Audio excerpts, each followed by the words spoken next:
কি কি ধরনের চিকিৎসা আছে? প্রথমে কিছু ঘরোয়া চিকিৎসার কথা যদি বলি, যে নাক বন্ধ বা এই সর্দি, তাহলে আমরা বলবো যে রোগী একটু রেগুলার গরম পানির ভাপ নিতে পারে, তার মধ্যে মেন্থল দিয়ে, তাহলে কিন্তু তার নাকটা কিছুটা ক্লিয়ার হয়ে যায়, ইনফ্লামেশন, ইনফেকশন, অ্যালার্জি এগুলো কমে যায়।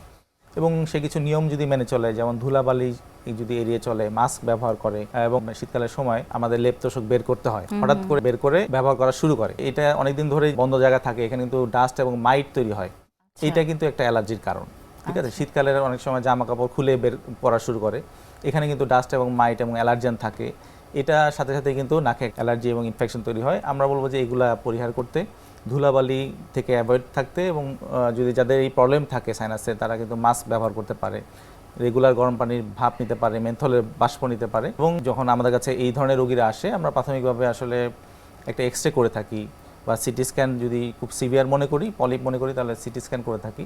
এক্সরে করে যদি সাইনাস থাকে, তাহলে আমরা ইনিশিয়ালি প্রাথমিকভাবে কিছু অ্যান্টিবায়োটিক্স দিয়ে থাকি, নাকের ড্রপ, নাকের স্প্রে, এগুলো দিলে কিন্তু প্রাথমিকভাবে রোগীরা সুস্থ থাকতে পারে। প্রতিরোধের যে ব্যবস্থাগুলো, ওগুলো আসলে গ্রহণ করলে হয়তো এটিকে আমরা যদি প্রতিরোধ করতে পারি, সেক্ষেত্রে তো আসলে এই অসুখটি থেকে অনেকটাই ভালো থাকা যাবে।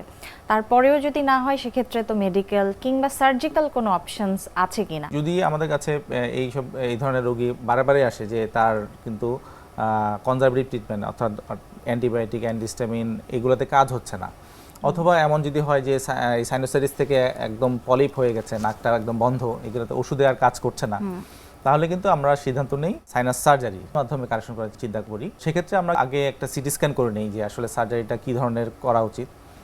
সিটি স্ক্যান করে যদি তার সাইনাসগুলো ইনভলভ থাকে, পলিপে অথবা মানে সাইনাসে ইনভলভ থাকে, তাহলে আমরা আসলে সবচেয়ে আধুনিক যে পদ্ধতি এখন যেটা করা হয়, সেটা হচ্ছে ফাংশনাল এন্ডোস্কোপিক সাইনাস সার্জারি, সেটাই সবচেয়ে আধুনিক।